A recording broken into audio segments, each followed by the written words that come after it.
Hello friends, welcome to GK mind game. ಪ್ರಶ್ನೆಗಳ ಸಂಪೂರ್ಣ ಮಾಹಿತಿಗಾಗಿ ವಿಡಿಯೋನ ಎಲ್ಲೂ ಸ್ಕಿಪ್ ಮಾಡದೆ ಕಂಪ್ಲೀಟ್ ಆಗಿ ನೋಡಿ. ಇವತ್ತಿನ ಪ್ರಶ್ನೆಗಳಲ್ಲಿ ಮೊದಲನೇ ಪ್ರಶ್ನೆ, ಅಪೆಂಡಿಕ್ಸ್ ಕಾಯಿಲೆಗೆ ರಾಮಬಾಣವಾಗಿ ಕೆಲಸ ಮಾಡುವುದು ಯಾವುದು? ಆಪ್ಷನ್ಸ್: ಎ ಎಳನೀರು, ಬಿ ತಾಟಿನಿಂಗು, ಸಿ ಮಜ್ಜಿಗೆ, ಡಿ ಸೇಂದಿ.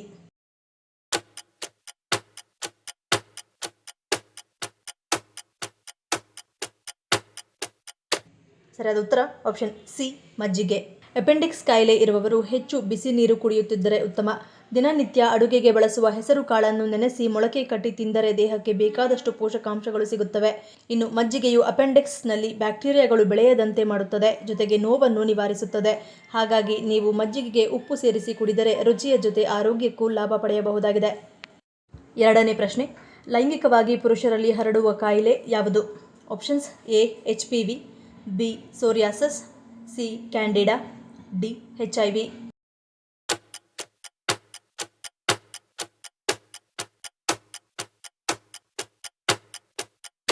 ಸರಿಯಾದ ಉತ್ತರ ಆಪ್ಷನ್ ಎ HPV. ಈ ಸಮಸ್ಯೆಯು ಮೂಲತಃ ಹ್ಯೂಮನ್ ಪ್ಯಾಪಿಲೋಮಾ ವೈರಸ್ ಅಂದರೆ HPV ನಿಂದ ಉಂಟಾಗುತ್ತದೆ.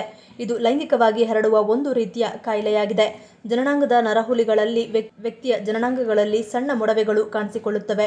ಜನನಾಂಗದ ನರಹುಲಿಗಳು ಚರ್ಮದ ಬಣ್ಣವನ್ನೇ ಹೋಲುತ್ತವೆ. ಅನೇಕ ಬಾರಿ ಪುರುಷರು ಸಂಭೋಗದ ಸಮಯದಲ್ಲಿ ತುರಿಕೆ ಅನುಭವಿಸಲು ಪ್ರಾರಂಭಿಸುತ್ತಾರೆ. ಕೆಲವೊಮ್ಮೆ ಇಲ್ಲಿಂದ ರಕ್ತವೂ ಬರುತ್ತದೆ. ಇದು ಸಂಭವಿಸಿದ್ದಲ್ಲಿ ರೋಗಿಯು ತಕ್ಷಣ ವೈದ್ಯರ ಬಳಿಗೆ ಹೋಗುವುದು ಉತ್ತಮ. ಮೂರನೇ ಪ್ರಶ್ನೆ, ವಿಷ್ಣುದೇವನಿಗೂ ಹಳದಿ ಬಣ್ಣಕ್ಕೂ ಇರುವ ಸಂಬಂಧವೇನು? ಆಪ್ಷನ್ಸ್: ಎ ಪ್ರಿಯ, ಬಿ ಧಾರ್ಮಿಕ ಸಂಬಂಧ, ಸಿ ಶ್ರೇಷ್ಠ ಬಣ್ಣ, ಡಿ ಮೇಲಿನ ಎಲ್ಲವೂ.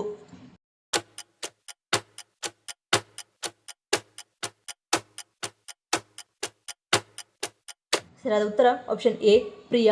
ಹಳದಿ ಬಣ್ಣವನ್ನು ಅದೃಷ್ಟದ ಸಂಕೇತವೆಂದು ಪರಿಗಣಿಸಲಾಗುತ್ತದೆ. ವಿಷ್ಣುವಿಗೆ ಹಳದಿ ಬಣ್ಣವೆಂದರೆ ತುಂಬಾನೇ ಪ್ರಿಯ. ವಿಷ್ಣುವಿನ ಪೂಜೆಯಲ್ಲಿ ಹೆಚ್ಚಾಗಿ ಅರಿಶಿಣವನ್ನು ಅರ್ಪಿಸಲಾಗುತ್ತದೆ. ಈ ಕಾರಣಕ್ಕಾಗಿ ಗುರುವಾರದಂದು ವಿಷ್ಣುವಿಗೆ ಬಾಳೆಹಣ್ಣು ಸೇರಿದಂತೆ ಹಳದಿ ಬಣ್ಣದ ವಸ್ತುಗಳನ್ನು ಅರ್ಪಿಸಲಾಗುತ್ತದೆ. ಮದುವೆಯಂತಹ ಶುಭ ಕಾರ್ಯಗಳಲ್ಲಿ ವಿಷ್ಣುವನ್ನು ಪೂಜಿಸಲಾಗುತ್ತದೆ ಮತ್ತು ಅವನ ಪೂಜೆಯಲ್ಲಿ ಅರಿಶಿಣವು ಬಹಳ ಮುಖ್ಯವಾಗಿದೆ. ನಾಲ್ಕನೇ ಪ್ರಶ್ನೆ, ದೀರ್ಘಕಾಲದ ಕಾಯಿಲೆಗಳ ವಿರುದ್ಧ ಹೋರಾಡುವ ಸಾಮರ್ಥ್ಯವನ್ನು ಹೊಂದಿರುವ ಹಣ್ಣು ಯಾವುದು? ಆಪ್ಷನ್ಸ್: ಎ ಬಾಳೆಹಣ್ಣು, ಬಿ ಅನಾನಸ್, ಸಿ ಚಕ್ಕೋತ, ಡಿ ಮಾವಿನ ಹಣ್ಣು.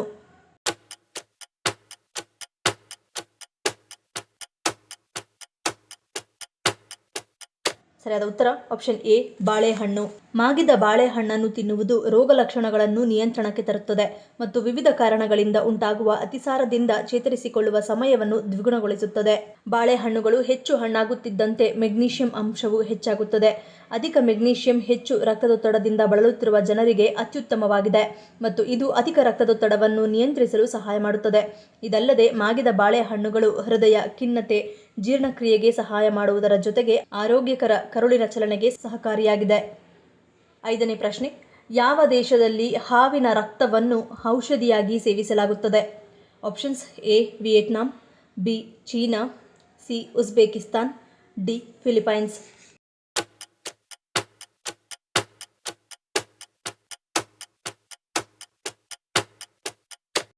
ಸರಿಯಾದ ಉತ್ತರ ಆಪ್ಷನ್ ಎ ಮತ್ತು ಬಿ. ವಿಯೆಟ್ನಾಮೀಸ್ ಸಂಸ್ಕೃತಿಯಲ್ಲಿ ಸ್ನೇಕ್ ವೈನ್ ಆರೋಗ್ಯ ಮತ್ತು ಪುರುಷತ್ವವನ್ನು ಸುಧಾರಿಸುತ್ತದೆ ಎಂದು ಕೆಲವು ವ್ಯಕ್ತಿಗಳು ನಂಬುತ್ತಾರೆ. ಇದೇ ರೀತಿಯ ಪಾನೀಯವನ್ನು ಸ್ನೇಕ್ ವೈನ್ ಸಾಂಪ್ರದಾಯಿಕವಾಗಿ ಶಾಟ್ ಗ್ಲಾಸ್ಗಳಲ್ಲಿ ಕುಡಿಯಲಾಗುತ್ತದೆ. ಹಾವಿನ ಮಾಂಸವನ್ನು ಚರ್ಮಕ್ಕೆ ಸಂಬಂಧಿಸಿದ ಕಾಯಿಲೆಗಳಿಗೆ ಬಳಸಲಾಗುತ್ತದೆ. ಪಿತ್ತ, ಮೂಳೆಗಳು ಮತ್ತು ಹಾವಿನ ಚರ್ಮವನ್ನು ಮೈಗ್ರೇನ್ ಮತ್ತು ಕೀಲು ನೋವಿನಂತಹ ಕಾಯಿಲೆಗಳನ್ನು ಗುಣಪಡಿಸಲು ಬಳಸಲಾಗುತ್ತದೆ. ಚೀನಾದಲ್ಲಿ ದೈವಿಕ ಔಷಧ ಎಂದು ಕರೆಯಲ್ಪಡುವ ಹಾವಿನ ವಿಷವು ಕುಷ್ಠರೋಗ, ಕಡಿಮೆ ದೃಷ್ಟಿ, ಕೂದಲು ಉದುರುವಿಕೆ ಚಿಕಿತ್ಸೆಗೆ ಸಂಬಂಧಿಸಿದೆ ಮತ್ತು ಕಾಮೋತ್ತೇಜಕ ಎಂದು ಹೇಳಲಾಗುತ್ತದೆ. ಆರನೇ ಪ್ರಶ್ನೆ, ಪ್ರಪಂಚದಾದ್ಯಂತ ಒಟ್ಟು ಎಷ್ಟು ಬಗೆಯ ಕಾಳಿಂಗ ಸರ್ಪಗಳು ಕಂಡುಬರುತ್ತವೆ?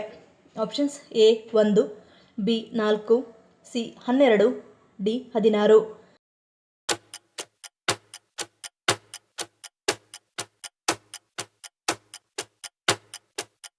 ಸರಿಯಾದ ಉತ್ತರ ಆಪ್ಷನ್ ಬಿ 4.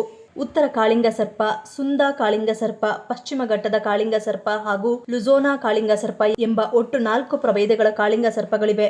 ಕಾಳಿಂಗ ಸರ್ಪ ಕೇವಲ ಒಂದೇ ಅಲ್ಲ, ಅದರಲ್ಲಿ 4 ಜಾತಿಗಳಿವೆ. ದಕ್ಷಿಣದ ಕಾಳಿಂಗ ಸರ್ಪಗಳು ನಮಗೆ ಹೆಚ್ಚು ಕಾಣುವುದು ಭಾರತದ ನೈಋತ್ಯ ಭಾಗದಲ್ಲಿ.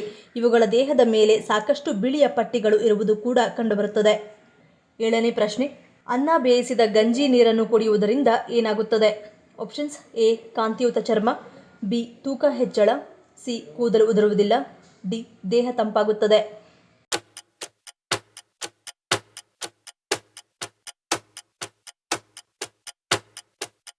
ಸರಿಯಾದ ಉತ್ತರ ಆಪ್ಷನ್ ಡಿ ದೇಹ ತಂಪಾಗುತ್ತದೆ. ಗಂಜಿ ನೀರು ದೇಹದ ಆರೋಗ್ಯಕ್ಕೆ ತುಂಬಾ ಪ್ರಯೋಜನಕಾರಿ, ಉತ್ತಮ ಶಕ್ತಿಯ ಮೂಲವಾಗಿದೆ. ಗಂಜಿ ಪಿಷ್ಟವನ್ನು ಹೊಂದಿರುತ್ತದೆ. ಇದು ಜೀರ್ಣಕಾರಿ ಸಮಸ್ಯೆಗಳನ್ನು ಹೋಗಲಾಡಿಸಲು ಸಹಾಯ ಮಾಡುತ್ತದೆ. ನೀವು ಅತಿಸಾರ, ಹೊಟ್ಟೆ ನೋವು ಮತ್ತು ಮಲಬದ್ಧತೆಯನ್ನು ಅನುಭವಿಸಿದರೆ ಸ್ವಲ್ಪ ಗಂಜಿ ನೀರನ್ನು ಕುಡಿಯುವುದು ಒಳ್ಳೆಯದು. ಮತ್ತು ಗಂಜಿ ನೀರು ಹೆಚ್ಚುವರಿ ತೂಕವನ್ನು ಕಡಿಮೆ ಮಾಡಲು ಸಹ ಸಹಾಯ ಮಾಡುತ್ತದೆ.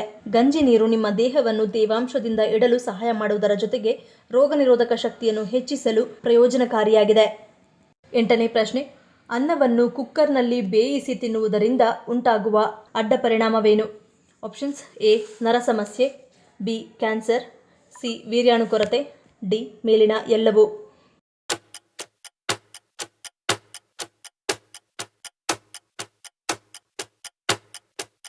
ಸರಿಯಾದ ಉತ್ತರ ಆಪ್ಷನ್ ಡಿ ಮೇಲಿನ ಎಲ್ಲವೂ. ಸ್ಟಾರ್ಚ್ ಅಂಶ ಹೊಂದಿರುವ ಯಾವುದೇ ಆಹಾರ ಪದಾರ್ಥಗಳು ಅತಿ ಹೆಚ್ಚಿನ ತಾಪಮಾನದಲ್ಲಿ ಬೇಯಿಸಲು ಮುಂದಾದಾಗ ಅದರಿಂದ ಆಕ್ರಿಲಾಮೈಡ್ ಎಂಬ ರಾಸಾಯನಿಕ ಅಂಶ ಬಿಡುಗಡೆಯಾಗುತ್ತದೆ. ಇದು ದೇಹಕ್ಕೆ ಅತ್ಯಂತ ಹಾನಿಕಾರಕ ರಾಸಾಯನಿಕ ಅಂಶವಾಗಿದ್ದು ನಮಗೆ ಸಾಕಷ್ಟು ಮಾರಕ ಆರೋಗ್ಯ ಸಮಸ್ಯೆಗಳನ್ನು ಉಂಟುಮಾಡುತ್ತದೆ. ಕ್ಯಾನ್ಸರ್, ಪುರುಷರ ಫಲವತ್ತತೆ ಕಡಿಮೆಯಾಗುವುದು, ನರಮಂಡಲದಲ್ಲಿ ಸಮಸ್ಯೆ ಉಂಟಾಗುವುದು ಇತ್ಯಾದಿ. ಇದು ಮುಂದಿನ ದಿನಗಳಲ್ಲಿ ಮೆದುಳಿನ ಕಾರ್ಯಚಟುವಟಿಕೆಗೆ ತೊಂದರೆ ಉಂಟುಮಾಡುತ್ತದೆ. 9ನೇ ಪ್ರಶ್ನೆ, ಸ್ತ್ರೀ ಮತ್ತು ಪುರುಷರು ಹಣೆಗೆ ಕುಂಕುಮವನ್ನು ಹಚ್ಚುವುದರಿಂದ ಏನಾಗುತ್ತದೆ? ಆಪ್ಷನ್ಸ್ ಎ ರಕ್ಷಣೆ, ಬಿ ಸೌಂದರ್ಯ ವೃದ್ಧಿ, ಸಿ ಜ್ಞಾನ ವೃದ್ಧಿ, ಡಿ ಆತ್ಮಸ್ಥೈರ್ಯ.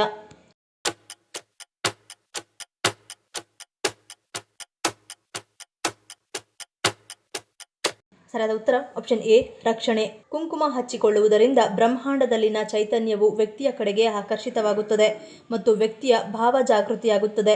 ಅಲ್ಲದೆ ಕುಂಕುಮದಿಂದ ಕೆಟ್ಟ ಶಕ್ತಿಗಳಿಂದ ರಕ್ಷಣೆ ಸಿಗುತ್ತದೆ. 10ನೇ ಪ್ರಶ್ನೆ, ಯಾವ ಪ್ರದೇಶವನ್ನು ಕೆಂಪು ದ್ವೀಪ ಎಂದು ಕರೆಯಲಾಗುತ್ತದೆ? Options A Andaman Nicobar, B Madagascar, C Maldives, D Lakshadweep.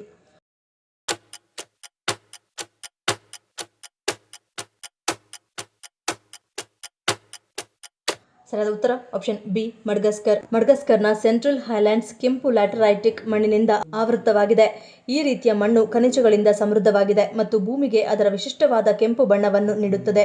ಕೇಂದ್ರ ಪ್ರಸ್ಥಭೂಮಿಯ ಸುತ್ತಲಿನ ಸಮತಟ್ಟಾದ ಬಯಲು ಪ್ರದೇಶಗಳಲ್ಲಿಯೂ ಸಹ ಮಣ್ಣು ಹೆಚ್ಚಾಗಿ ಕೆಂಪು ಟೋನ್ ಅನ್ನು ಹೊಂದಿರುತ್ತದೆ. ಮಡ್ಗಸ್ಕರ್ನ ಅನೇಕ ಪ್ರದೇಶಗಳಲ್ಲಿನ ಬರಿಯ ಭೂಮಿಯು ಶಾಶ್ವತವಾದ ಕೆಂಪು ಬಣ್ಣವನ್ನು ಹೊಂದಿದೆ. ಈ ನೈಸರ್ಗಿಕ ಬಣ್ಣವು ಭೂದೃಶ್ಯಗಳಲ್ಲಿ ಎದ್ದು ಕಾಣುತ್ತದೆ. ಇದು ದ್ವೀಪದ ಅತ್ಯಂತ ಗುರುತಿಸಬಹುದಾದ ವೈಶಿಷ್ಟ್ಯಗಳಲ್ಲಿ ಒಂದಾಗಿದೆ. ಈ ಪ್ರಶ್ನೆಗಳಲ್ಲಿ ನೀವು ಎಷ್ಟು ಪ್ರಶ್ನೆಗಳಿಗೆ ಸರಿ ಉತ್ತರವನ್ನು ಕೊಟ್ಟರಿ ಅನ್ನೋದನ್ನ ಕಮೆಂಟ್ ಮಾಡಿ ತಿಳಿಸಿ. ಈ ವಿಡಿಯೋ ನಿಮ್ಗೆ ಇಷ್ಟ ಆಗಿದ್ರೆ ಮರೀದೇ ಲೈಕ್ ಮಾಡಿ, ಶೇರ್ ಮಾಡಿ, ಸಬ್ಸ್ಕ್ರೈಬ್ ಮಾಡಿ. ನನ್ನ ಚಾನಲ್ನ ಇನ್ನೂ ಸಬ್ಸ್ಕ್ರೈಬ್ ಮಾಡಿದೆ ಹಾಗೆ ವಿಡಿಯೋಸ್ ನೋಡ್ತಿದ್ರೆ ಪ್ಲೀಸ್ ಸಬ್ಸ್ಕ್ರೈಬ್ ಮಾಡಿ, ಸಪೋರ್ಟ್ ಮಾಡಿ. ಮತ್ತೊಂದು ಇಂಟ್ರೆಸ್ಟಿಂಗ್ ವಿಡಿಯೋ ಒಂದಿಗೆ ಸಿಗ್ತೀನಿ. Until love you all, take care.